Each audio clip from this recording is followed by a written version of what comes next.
The Prestige reissue has, I think, the oldest history here in Japan, going back to the early 60s. Hi, this is Takashi Nohara from Jazz Blues Japan. So I just want to talk about the history of Prestige reissues here in Japan. As I said, the Prestige reissue, I think, has the oldest history here in Japan.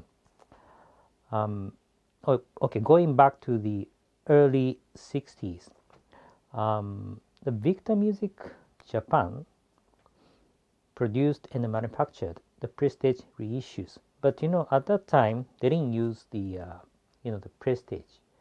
They used a label, their label called Top Rank. Although I don't have the one of the samples right now, but I just put some kind of sample here, around here, so you will see. So that's the the Top Rank label. I think because of the licensing issue or something like that, they didn't use the original Prestige label.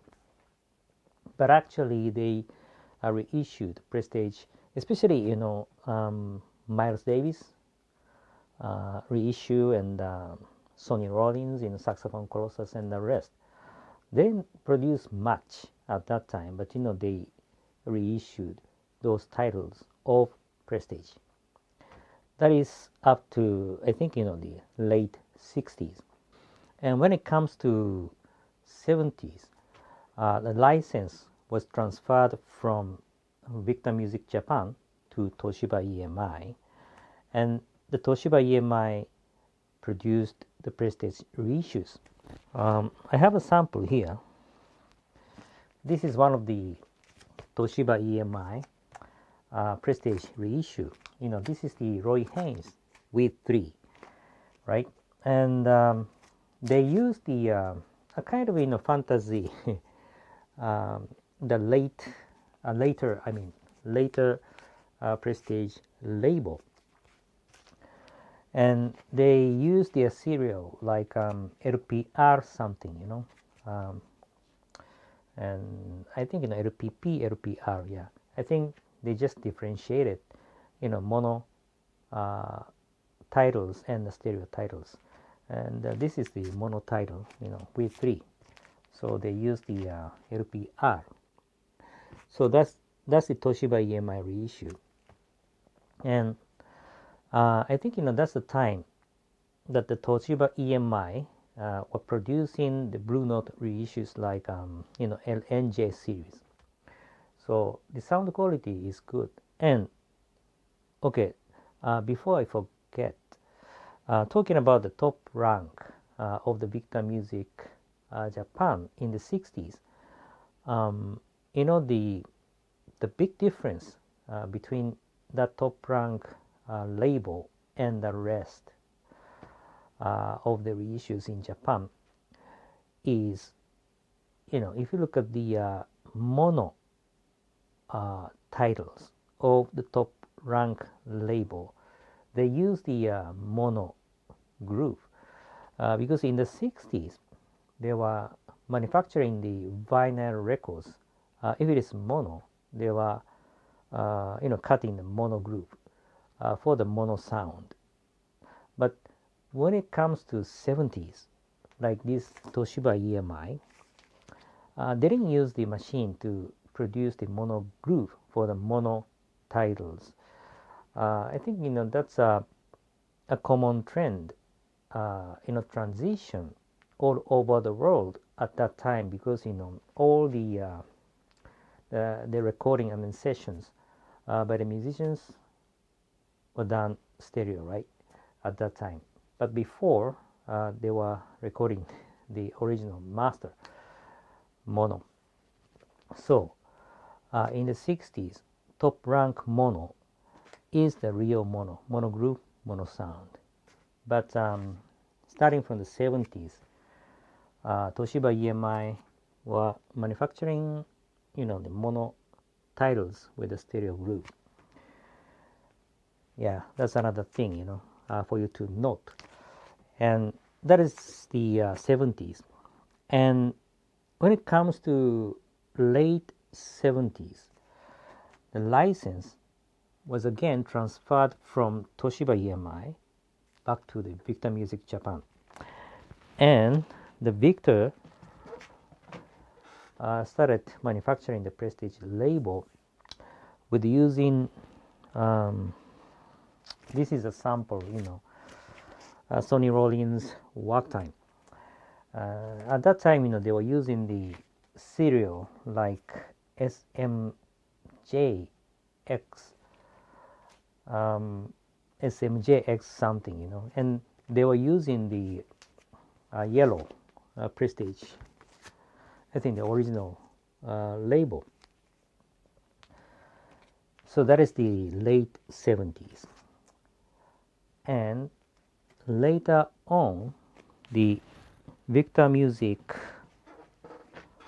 I think they started using the serial like SMJ instead of SMJX, SMJ something. This is one of the although this is a white label promo. Originally, it's a yellow, the same as the SMJX series.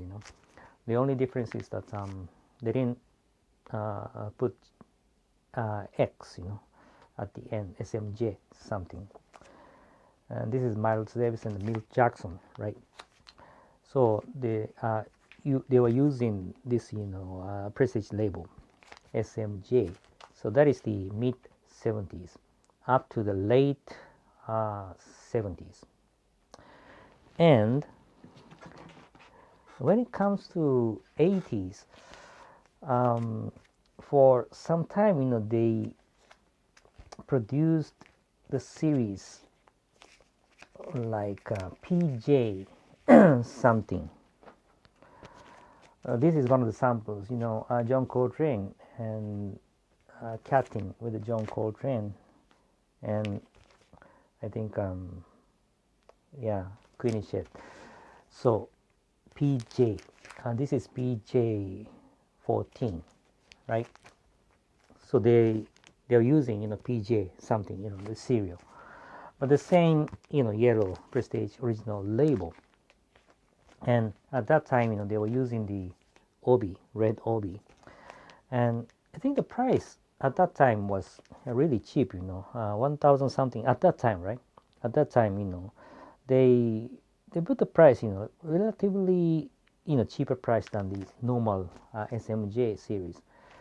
So this is one of the samples in the PJ series, right? And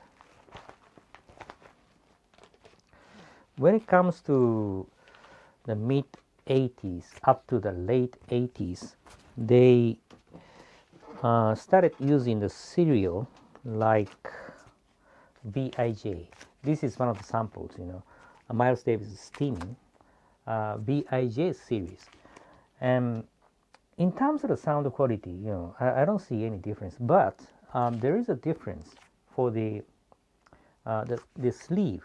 They used very high quality and a thick paper, for the BIJ series. It's not a premium. I cannot say this is a premium thing, but they use the thick paper than the normal SMJ series or the other PJ series. The quality of the sleeve is very good, really. And the label is the same, yellow label, Prestige label. So that's the VIJ series. And when it comes to the 90s, I think early 90s, they manufactured a series called VIJJ series. This is one of the samples, the Mark Waldron Mark II VIJJ series. And the difference between these VIJJ series and the rest is, although they put the serial like a VIJJ something on the obi and also on the insert. They didn't put that serial on the label. The label, yeah, looks like a US pressing, you know. There is no Japanese serial here. So that's so I think, you know, they wanted to make it, I mean, look it as a kind of, you know, original thing. Yeah, so that's a difference, you know. So that's the BIJJ, and it's a limited edition, and also they use the golden obi, so we call them, you know, golden obi series. Yeah, for the BIJ series, BIJJ series, I mean. So it's a kind of, you know, semi-premium reissue, but the sound and the press quality and the rest, I don't think there is any difference, you know. And the only difference is the obi and also the, you know, the label. Yeah, that kind of thing. So I don't see any big difference in terms of the sound. So that is the early 90s. So that's a brief history of the prestige reissues here in Japan. I hope you enjoyed it. And I maybe will talk about the impulse reissues here in Japan maybe next time. We have anyway, if you look at the, you know, reissues here in Japan, there are many versions.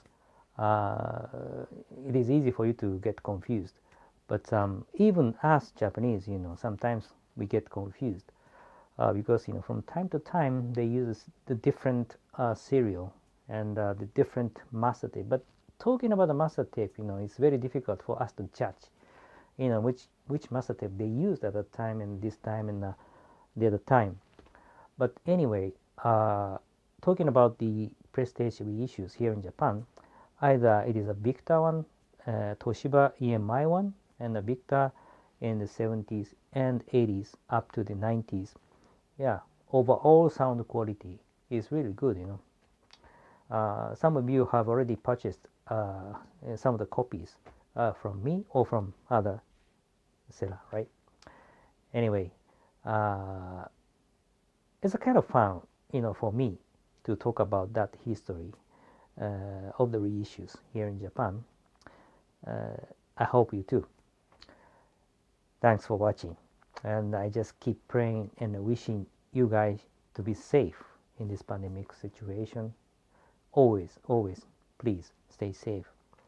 And yeah, I wish you well, and you and your families, of course. I wish you well. Thank you very much, and see you next time. Bye bye.